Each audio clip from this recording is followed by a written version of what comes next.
Hello students, welcome back to my channel Study Buddy Accounting Hub. Amazing tricks to understand. आज हम लोग पढ़ने वाले हैं types of accounts. Types of accounts में हम लोग पढ़ेंगे अकाउंट्स कितने प्रकार के होते हैं, उसमें क्या क्या पढ़ना है, उसके क्या क्या रूल्स हैं, उसके सब टाइप्स, एग्जाम्पल, आज सब कुछ हम लोग पढ़ेंगे। ठीक है, let's start the video.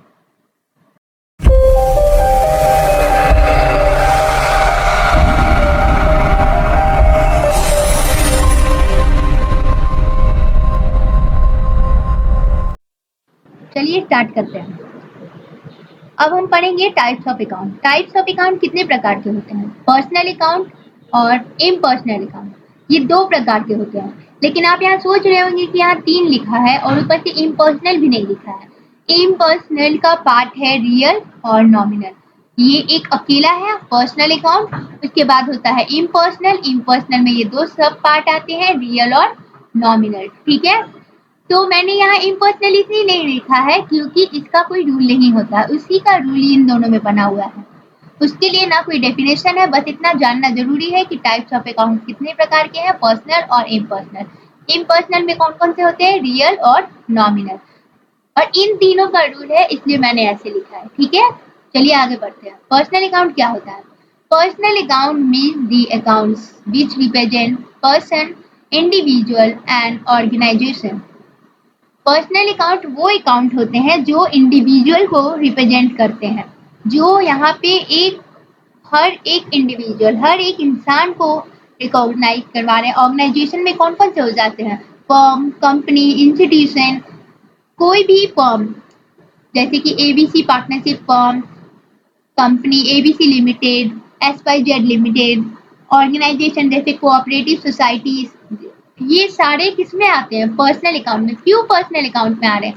Personal account name से जुड़ा होता है।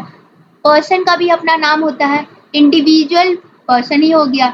ऑर्गेनाइजेशन का भी अपना नाम होता है, जैसे फर्म का ABC in a partnership firm, ABC limited, ABC XYZ limited, ये सारे होते हैं पर्सनल अकाउंट। क्या होते हैं? इन सभी को पर्सनल अकाउंट कहते हैं। तो पर्सनल अकाउंट के क्या क्या एग्जाम्पल हैं, यहाँ देखिए। बैंक, बैंक के भी बैंक क्या है? बैंक के भी नाम है, तो बैंक के नाम नहीं है, बैंक के नाम है PNB, Punjab national bank, IDBI, SBI, ये सारे क्या हैं? बैंक के नाम है। बैंक ऑफ बड़ौदा, ये सारे जो भी हैं बैंक के नाम है। ठीक है, तो ये जो भी नाम से जुड़ा हुआ अकाउंट बनेगा तो वो सारे अकाउंट के क्लासिफिकेशन किस में जाएंगे? पर्सनल अकाउंट में। ठीक है, डेटर, डेटर मतलब जो जिससे हमको पैसा लेना है। तो जिससे हमको पैसा लेना है मतलब किससे पैसा लेना है?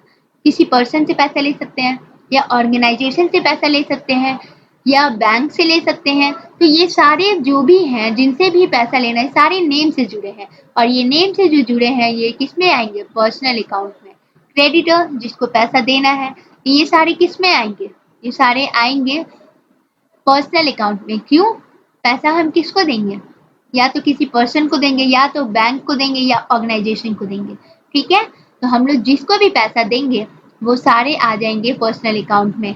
डेटर, क्रेडिटर, बैंक, और भी एग्जाम्पल होते हैं, मोहन अकाउंट, सोहन अकाउंट। ठीक है, तो ये सारे आते हैं पर्सनल अकाउंट में। अब आगे चलते हैं। पर्सनल अकाउंट के भी अपने टाइप्स होते हैं। ठीक है, तो पर्सनल अकाउंट के कौन कौन से टाइप्स हैं? Natural, artificial, representative. इसके 3 प्रकार के पर्सनल अकाउंट हैं। अब 3 प्रकार के हैं तो तीनों में अलग अलग तरह से क्लासिफिकेशन किया हुआ है। चलिए पहले बात करते हैं natural.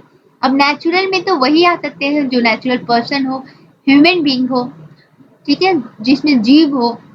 It relates to individual और नेचुरल पर्सन। इस नेम, इसका जो नाम ही है ऑटोमेटिक बता रहा है इसके डेफिनेशन को कि इसमें कौन कौन से आ सकते हैं। तो कौन आ सकते हैं? नेचुरल पर्सन सिर्फ आ सकते हैं। Natural person means human beings. ठीक है, डेटर, क्रेडिटर। क्या बैंक नेचुरल पर्सन है? नहीं, बैंक नेचुरल पर्सन नहीं है। बैंक एक आर्टिफिशियल पर्सन है, और वो आर्टिफिशियल पर्सन किस में जाएगा? आर्टिफिशियल पर्सनल अकाउंट में। It relates to an artificial person. Firm, companies, bank, etcetera, these are known as artificial personal account. ठीक है, अब आते हैं representative personal account. Representative personal account क्या होता है? It relates to indirectly representing a person और पर्सन। ये इनडायरेक्टली वे में पर्सन और पर्सन को रिप्रेजेंट करता है। ये इनडायरेक्ट वे में उसको रिप्रेजेंट कर रहा है, उसको रिकॉग्नाइज कर रहा है कि वो रिप्रेजेंटेटिव पर्सनल अकाउंट है। एक्चुअली में वो पर्सनल अकाउंट नहीं है, वो किसी नेम से जुड़ा नहीं है, लेकिन उसको रिप्रेजेंट किया जा रहा है। अब वो कैसे हो सकता है? आउटस्टैंडिंग सैलरीज, सैलरी बकाया है, उन्होंने अभी तक सैलरी नहीं दिया। आउटस्टैंडिंग को कहते हैं बकाया, मतलब बाकी। अभी तक उन्होंने सैलरी नहीं दिया है। सैलरी बकाया है मतलब मैंने नहीं दिया है, जिस फर्म ने नहीं दिया है, उन्होंने मतलब फर्म ने नहीं दिया है, कोई कंपनी ने उसे नहीं दिया आउटस्टैंडिंग सैलरी, तो सैलरी किसको देंगे? पर्सन को ही ना देंगे। तो इसलिए ये किससे इनडायरेक्टली वे में ये रिप्रेजेंट कर रहा है ना कि ये पर्सनल अकाउंट है। इनडायरेक्टली वे में ये नेम को रिप्रेजेंट कर रहा है कि ये कौन सा अकाउंट है? Personal account. अब जैसे कि प्रीपेड इंश्योरेंस, इंश्योरेंस कंपनी को हमने प्रीपेड कर दिया, तो क्या हमने इंश्योरेंस कंपनी को दिया? कंपनी, इंश्योरेंस कंपनी भी अपने नाम से जुड़ी हुई है, और ये किस नेम से जुड़ी हुई है? पर्सनल अकाउंट से जुड़ी हुई है। तो प्रीपेड इंश्योरेंस माने मैंने इंश्योरेंस पे किया है, लेकिन थोड़ा ज़्यादा पे किया है।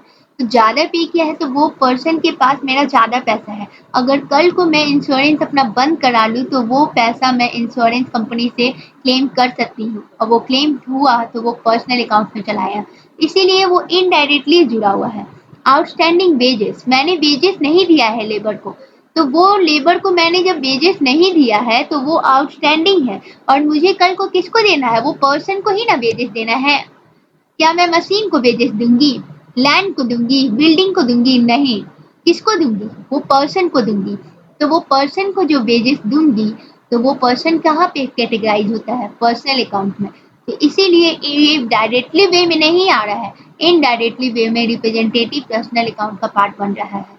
ठीक है, इसका एक नोट्स मैं बताऊंगी अगले वीडियो में, जो कि आपको पहचान करने में आसानी होगी कि कब किसको रिप्रेजेंटेटिव पर्सनल अकाउंट में डालना है, और कब जो आगे आने वाले अकाउंट्स है that is called nominal account. Wages, insurance, ये सारे नॉमिनल अकाउंट का पार्ट है। सैलरीज, लेकिन आपको ये कंफ्यूज हो सकती है कि रिप्रेजेंटेटिव में कब क्लासीफाई करें और कब नॉमिनल में, तो इसके लिए मैं आने वाली वीडियो में बताऊंगी। ठीक है, चलिए आगे चलते हैं। अब इसका रूल बना हुआ है, गोल्डन रूल कहते हैं। मैंने इसके पहले वाले वीडियो में आपको बताया था कि वो अमेरिकन रूल है, डायमंड रूल है, और एक रूल है जिसका नाम है गोल्डन रूल। अब ये गोल्डन रूल है, ये तीनों पार्ट का है। ये तीनों पार्ट का है, पर्सनल, रियल और नॉमिनल। ये गोल्डन रूल है जिसको अकाउंट्स बनाने में मदद मिलती है, लेकिन हमें अकाउंट बनाने के लिए सबसे ज़्यादा इम्पोर्टेंट होता है अमेरिकन रूल, क्योंकि वो बहुत ही इजीली तरीके से समझ में आता है। ये कभी कभी क्या होता है, क्लासिफाई करने में प्रॉब्लम होता है। अभी मैंने आपको बैंक के बारे में बताया, बैंक पर्सनल अकाउंट है, लेकिन वो कभी कभी क्लासिफाई रियल अकाउंट में भी होता है। वो आगे चलेंगे तो पता चलेगा। ठीक है, इसीलिए हमें ज़्यादा अप्रोच पढ़ना पड़ता है, modern approach that is called American rule, diamond rule, हमें वो पढ़ना है। उसकी वजह से हमें अकाउंटिंग सिस्टम में कभी प्रॉब्लम नहीं होती है। इसीलिए मैंने वो रूल को पहले पढ़ाया है, इस रूल को बाद में, क्योंकि आपको दोनों जानना जरूरी है। ठीक है, अब गोल्डन रूल के बारे में जानते हैं। Debit the receiver, credit the giver. Personal account कहता है कि जो रिसीव कर रहा है उसको आप डेबिट कीजिए, और जो जिसको हम दे रहे हैं उसको आप क्रेडिट कीजिए। ठीक है, debit the receiver, credit the giver. ठीक है, तो इसके लिए क्या एग्जाम्पल हो सकता है? इसके लिए एग्जाम्पल हो सकता है, रिसीव 5000 फ्रॉम मोहन, मोहन से हमने रिसीव किया 5000। तो मोहन से हमने रिसीव किया, तो हम इसको क्या डालेंगे? Cash account debit to Mohan. किससे मैंने रिसीव किया? मोहन से। तो यहाँ गिवर कौन हो रहा है? मोहन हो रहा है, लेकिन दे कौन रहा है? कैश दे रहा है। तो कैश क्या कोई इंसान है? नहीं। तो ये कैश इसमें नहीं आएगा, वो रियल अकाउंट में आएगा। इसलिए ये एग्जाम्पल ट्रांजेक्शन मैं अभी नहीं बता रही थी, लेकिन फिर भी मैंने बता दिया है। वो एक और वीडियो आएगा, उसमें मैं गोल्डन रूल के एग्जाम्पल के साथ अच्छे से बताऊंगी। ठीक है, चलिए आगे बढ़ते हैं। अब हम लोग पढ़ते हैं रियल अकाउंट। रियल अकाउंट क्या होता है? ये इम्पर्सनल अकाउंट का पहला पार्ट है, ठीक है। Real account relates with the properties, assets और possession. These property can be both physically existing and non-physically existing in nature. Real account वो account होता है जो property से, asset से, possession से relate करता है। जैसे कोई building, land, furniture, goodwill, patent right। आप कह रही होंगी goodwill और patent right की भी कैसे हो सकता है? वो properties कैसे है? वो भी हमारी प्रॉपर्टीज है। अब आप यहाँ सेकेंड लाइन पढ़िए, these property can be both physically existing and non physically existing. मतलब प्रॉपर्टी दोनों तरह की हो सकती है, या तो एग्जिस्ट कर रही है, मतलब इसे हम छू सकते हैं, देख सकते हैं, टच कर सकते हैं, ठीक है, और या तो नॉन फिजिकली एग्जिस्टिंग है, हम उसे ना छू सकते हैं ना देख सकते हैं, बस हम उसे फील कर सकते हैं, ठीक है। तो ना छूना, ना देखना, फील करना, वो कौन सी हो सकती है properties? Goodwill, patent right, copyright, trademark, ठीक है। अब फिजिकली एग्जिस्टिंग में कौन कौन से आ जाएंगे? लैंड, बिल्डिंग, प्लांट, ये सारे एसेट वो रियल अकाउंट में आते हैं, ठीक है। आगे बढ़ते हैं। रियल अकाउंट का भी दो पार्ट होता है, टेंजिबल रियल अकाउंट और intangible real account. Tangible real account क्या होता है? Tangible real account it relates with the properties which physically existing in nature. ऐसा प्रॉपर्टी, ऐसा एसेट जो फिजिकली एग्जिस्टिंग है, मतलब जिसे हम this property which can be seen और टच, हम जिसे देख सकते हैं और छू सकते हैं। तो कौन कौन सी प्रॉपर्टीज है? Land, building, plant, furniture etcetera, बहुत सारी है। बुक्स, कॉपी, चेयर, टेबल, ये सारी चीजें हैं टेंजिबल रियल अकाउंट में आते हैं, ठीक है। एसेट है जो टेंजिबल है, जिसको हम छू सकते हैं, देख सकते हैं, फिजिकली एग्जिस्टिंग है नेचर में, जो आप देख सकते हैं, ठीक है। अब आते हैं intangible real account. It relates with the properties which non physically existing in nature. वो ऐसा प्रॉपर्टी जो नॉन फिजिकली है, मतलब जो एग्जिस्ट नेचर में नहीं करता है, ठीक है। ऐसा property which can not be seen और टच, हम उसको ना छू सकते हैं और ना देख सकते हैं, ठीक है। हम ना उसे छू सकते हैं और ना ही हम उसे देख सकते हैं, तो उसको कहते हैं इनटेंजिबल रियल अकाउंट। उसमें कौन कौन से एग्जाम्पल आ जाएंगे? गुडविल, पेटेंट, ट्रेडमार्क, ये सारी जो ये प्रॉपर्टी है, कॉपीराइट, ये सारे एक्सेट्रा एक्सेट्रा, जिसे ना हम छू सकते हैं और ना हम देख सकते हैं, फिजिकली एग्जिस्टिंग नहीं होती है, लेकिन बस इसे फील कर सकते हैं, ये सारे क्या है? हमारे एसेट ही है, प्रॉपर्टीज है, इसीलिए इनटेंजिबल रियल अकाउंट में आते हैं, ठीक है। अब आगे चलते हैं। इसका गोल्डन रूल क्या है? Debit what comes in. Debit, उस अकाउंट को डेबिट कीजिए जो आ रहा है, व्हाट कम्स इन, जो आ रहा है। क्रेडिट, उस अकाउंट को कीजिए व्हाट गोस आउट, जो जा रहा है, ठीक है। व्हाट कम्स इन, जो आ रहा है, ठीक है। अब इसका एग्जाम्पल क्या हो सकता है? इसका एग्जाम्पल हो सकता है, अब जैसे वही वाला ले लीजिए ट्रांजेक्शन, रिसीव 5000 फ्रॉम कैश, हमने 5000 रिसीव किया मोहन से, 5000 रिसीव किया मोहन से, रिसीव 5000 फ्रॉम मोहन। तो मोहन तो चला गया गिवर में, क्योंकि दे रहा है कौन? मोहन, और कैश से मिल रहा है हमको, कैश मिल रहा है। डेबिट व्हाट कम्स इन, क्या हो रहा है? वो अकाउंट को डेबिट करेंगे, तो इसका एंट्री क्या होगा? Cash account debited to Mohan account, मतलब जो गिवर है वो क्रेडिटेड हो गया, और जो आ रहा है व्हाट कम्स इन, वो डेबिटेड यानी कैश आ रहा है। इसका हमेशा ड्यूअल एस्पेक्ट होता है, दोनों तरफ से डेबिट भी होता है, क्रेडिट भी होता है, दोनों इक्वल अमाउंट पे एंट्री होती है, ठीक है। वो सब आगे की बात है, अभी बस फिलहाल इतना समझना है रियल अकाउंट क्या हो रहा है, कैसे हो रहा है, क्या रूल है, ठीक है। आपको समझ में आ गया होगा। नॉमिनल अकाउंट, नॉमिनल अकाउंट क्या होता है? नॉमिनल अकाउंट वो होता है that account which report revenue, expenses, losses and gain, जो रिप्रेजेंट करता है, रिपोर्ट करता है हमारे रेवेन्यू, मतलब हमारे इनकम पे, हमारे खर्चों पे, हमारे जो लॉस हो रहे हैं, गेन हो रहा है, जो हमें फायदा हो रहा है, नुकसान हो रहा है, वो सारी चीजें नॉमिनल अकाउंट में आते हैं। वो सीधे से नॉमिनल अकाउंट में क्लासिफिकेशन में कभी प्रॉब्लम नहीं होती है। ये हमेशा रेवेन्यू, एक्सपेंस, लॉस, गेन, मतलब फायदा, नुकसान, लाभ, इनकम मतलब खर्चा, व्यय, सब कुछ नॉमिनल अकाउंट में आता है। इसका एग्जाम्पल है सैलरी, जो हमारा खर्चा है, रेंट, बैड डेट, ये लॉस हो गया, डेटर हमें पैसा नहीं दे पाया, इंटरेस्ट रिसीव, इंटरेस्ट हमें मिल रहा है बैंक से, that is known as income, revenue हो गया, ये सारे आ गए नॉमिनल अकाउंट में। ठीक है, इसका गोल्डन रूल है डेबिट दी एक्सपेंसेस और लॉसेस, हमें वो अकाउंट को डेबिट करना है जो एक्सपेंस है और लॉस है, मतलब जो खर्चा हो गया और लॉस हो गया।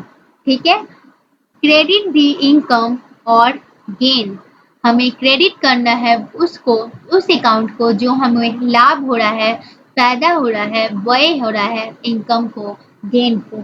ठीक है, इसका एग्जांपल आप सुन लीजिए। Salary paid, 5000 paid for salary, salary क्या है, मेरा खर्च है, तो खर्च मैंने पे किया, तो सैलरी क्या खर्च, क्या पे खर्च हो रहा है, सैलरी हो रहा है, तो हम लोग सैलरी को डेबिट करेंगे। और क्रेडिट किसको करेंगे, हमारे से क्या जा रहा है, क्रेडिट व्हाट गोज आउट, ये रियल अकाउंट का पार्ट हो जा रहा है, तो क्या हम लोग क्रेडिट करेंगे, कैश क्रेडिट करेंगे। ठीक है, अब आपको समझ में आ गया। इनकम के लिए भी एग्जांपल ले लेते हैं। इंटरेस्ट रिसीव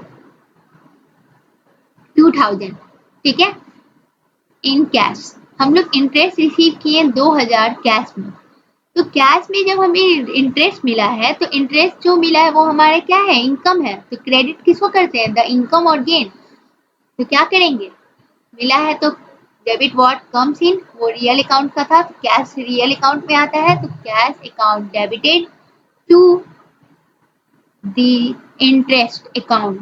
ठीक है, इंटरेस्ट अकाउंट क्रेडिटेड। ठीक है बच्चों, आप लोग को समझ में आ गया होगा। अब आगे, अब यहीं तक क्या है, और पीछे का वीडियो सारा देख लीजिएगा। ठीक है, थैंक यू।